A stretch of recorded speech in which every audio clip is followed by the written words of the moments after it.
आज मंडी में हम सब आए प्रियंका जी के साथ भगवान भूतनाथ जी के दर्शन किए। इसे छोटा काशी भी कहा जाता है।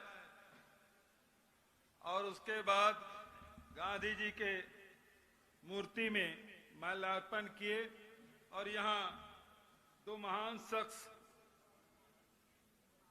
सरदार वल्लभ भाई पटेल जी की आज जयंती है, जिसे लौह पुरुष कहा जाता है, और दूसरा श्रीमती इंदिरा गांधी जी जिसे आयरन लेडी के नाम से जाना जाता है। सरदार वल्लभ भाई पटेल को नेहरू जी ने देश के एकीकरण की जिम्मेदारी दी थी, इसलिए उसे लौह पुरुष कहा जाता है। और इंदिरा जी ने अपने प्राणों की आहुति देकर देश की एकता और अखंडता को बनाने के लिए अपना सर्वस्व निछावर कर दिया। ऐसे दो महान विभूतियों की, एक की जयंती दूसरे की पुण्यतिथि है। तो मैं आप सब से निवेदन करूंगा, मेरे साथ दोनों महापुरुषों की जयकारा का नारा लगाएंगे। सरदार वल्लभ भाई पटेल अमर रहे, श्रीमती इंदिरा गांधी अमर रहे, इंदिरा गांधी अमर रहे। मंच में उपस्थित हमारे राष्ट्रीय महामंत्री श्रीमती प्रियंका गांधी जी, प्रदेश कांग्रेस कमेटी के सम्मानित अध्यक्ष और यहाँ के सांसद आदरणीय श्रीमती प्रतिभा सिंह जी, आदरणीय प्रताप सिंह बाजवा जी, सीएलपी लीडर आदरणीय मुकेश अग्निहोत्री जी, सुखविंदर सिंह सुक्खू जी, तेजिंदर बिट्टू जी, संजय दत्त जी, गुरुकिरत कोटली जी, अलका लांबा जी, कौशल सिंह ठाकुर जी, प्रकाश चौधरी जी, सोहन लाल जी, रंगीला रामराव जी, प्रदीप नरवाल जी और सभी मंचस्थ हमारे अतिथिगण और हमारे कांग्रेस के अखिल भारतीय कांग्रेस कमेटी के अधिकृत विभिन्न विधानसभा के सभी प्रत्याशीगण, उपस्थित भाइयों बहनों, युवा साथियों, पत्रकार मित्रों, आप सब प्रियंका जी को सुनना चाहती हैं, इसलिए मैं बहुत ज्यादा देर आपके और प्रियंका जी के बीच में नहीं रहना चाहता। कुछ बातें हैं मैं आपसे कहना चाहता हूं। आप सब अभी इंदिरा जी को नमन आपने किया। इंदिरा जी का हिमाचल से क्या नाता है इसे बताने की जरूरत नहीं है। परमार साहब, वीरभद्र सिंह जी, इनके योगदान के बारे में बताने की आवश्यकता नहीं है। आज हिमाचल की पहचान है तो इन्हीं महापुरुषों के, इन महान व्यक्तियों के योगदान के कारण से। और प्रियंका जी तो हिमाचली हो गई हैं, यहीं के निवासी हैं, यहीं उनका घर है, तो आपके बीच में आपके नेता उपस्थित हुई हैं। आदरणीय साथियों, 5 साल पहले चुनाव हुआ तो बहुत खुश थे आप लोग, क्योंकि आपको अपना मुख्यमंत्री यहीं से मिला था। लेकिन समय बीतते बीतते जो उम्मीदें थी वो काफूर हो गई और स्थिति ये बनी कि आज लोग चुनाव के तिथि का इंतजार कर रहे हैं, कब ये मतदान हो। और ये डबल इंजन कहने वाले लोग, हिमाचल के लोगों की निगाह में ये ट्रबल इंजन है। ट्रबल का मतलब जो तकलीफ दे, महंगाई, बेरोजगारी, भ्रष्टाचार, इस सब के आकंठ में डूबा हुआ, यहाँ के नौकरी को बेचने वाले, यहाँ के लोगों के नौकरी को छीनने वाले, यहाँ के लोगों को बेरोजगार करने वाले, यहाँ के किसानों मजदूरों के हक छीनने वाले लोगों की सरकार की विदाई आप सब चाहते हैं। हमारे नेताओं ने, प्रदेश के नेतृत्व ने अखिल भारतीय कांग्रेस कमेटी के सामने प्रस्ताव किया, हम ये घोषणाएं करेंगे। 10 गारंटी की अप्रूवल इन्होंने ली।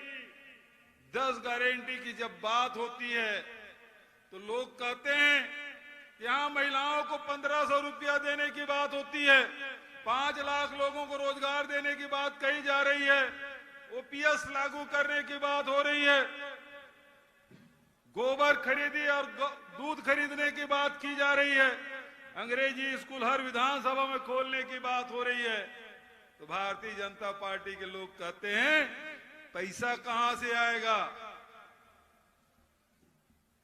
इन लोगों ने वादा किया तो वो तो पूरा नहीं किया।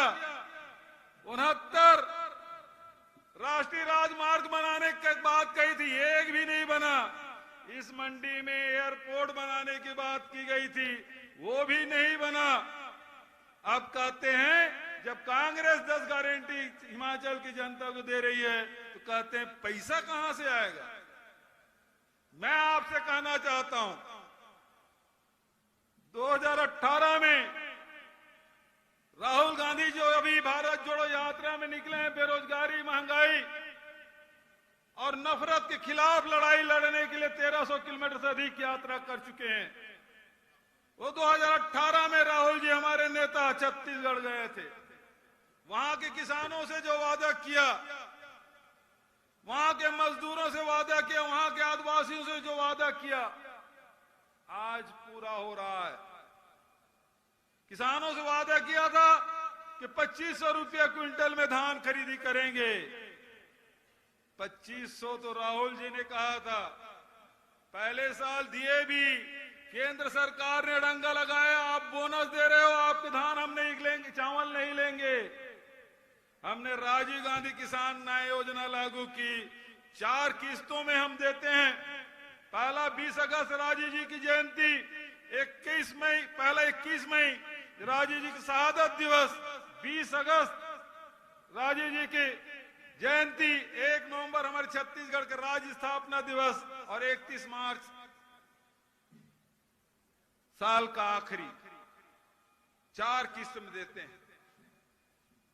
अभी चूंकि दीपावली 24 अक्टूबर को हुआ, हमने अपने किसान भाइयों से कहा कि हम दीपावली से पहले देंगे। कुछ किसान हमारे पार्टी के कार्यकर्ता भी हैं, किसान भी हैं, ये आए हैं 17 अक्टूबर को। छत्तीसगढ़ के किसानों, मजदूरों, गौपालकों को 2000 करोड़ रुपया वितरण किए, आप पता कर लीजिएगा। सही बात बोल रहा हूं कि नहीं बोल रहा हूं? कुछ मंच में बैठे हमारे छत्तीसगढ़ के। तो जो वादा राहुल जी ने किसानों से किया था, जो वादा गौपालकों से किया था, जो वादा वहां के आदिवासी और मजदूरों से उन्होंने किया था, वो सारे वादे 1 साल नहीं, 2 साल नहीं, 3 साल नहीं, ये 4था साल बीत रहा है। 4 साल हमने वादा पूरा किया। कोरोना काल में भी किसानों को पैसा हमने दिया है। जब छत्तीसगढ़ में हम दे सकते हैं, हिमाचल में क्यों नहीं हो सकता? हो सकता है कि नहीं हो सकता है? आपको कांग्रेस पर विश्वास है कि नहीं है? मुझे जवाब मिल गया साथियों। आपके हित के लिए, आपके हक के लिए हमेशा कांग्रेस पार्टी लड़ाई लड़ती रही है और इस चुनाव के दौरान भी कांग्रेस पार्टी ने आपको गारंटी दी है, वो सब पूरा होगा। चाहे ओल्ड पेंशन स्कीम की बात हो, चाहे सरकारी नौकरी भर्तियों की बात हो, चाहे रोजगार देने की बात हो, चाहे महिलाओं के सम्मान में राशि देने की बात हो, चाहे गौपालकों या किसानों से जो वादा किया गया है। आज किसानों को कोई दाम नहीं मिल रहा है। किसानों की लड़ाई कांग्रेस पार्टी करती रही है। मैं यही आपसे कहना चाहता हूं, इनको तो विदा करो। जयराम ठाकुर आपसे बहुत वादा किए थे, एक भी पूरा नहीं किया। अब आप उनको जयराम करिए, जयराम जी की करिए और कांग्रेस को लाइए, कांग्रेस की सरकार बनाइए और अपने घर में खुशहाली लाइए। मैं इन्हीं शब्दों के साथ आप सबको प्रणाम करते हुए, आप सबको कांग्रेस के प्रत्याशी जिताने का आह्वान करते हुए अपनी वाणी के विराम देता हूं। धन्यवाद। जय हिंद, जय हिमाचल।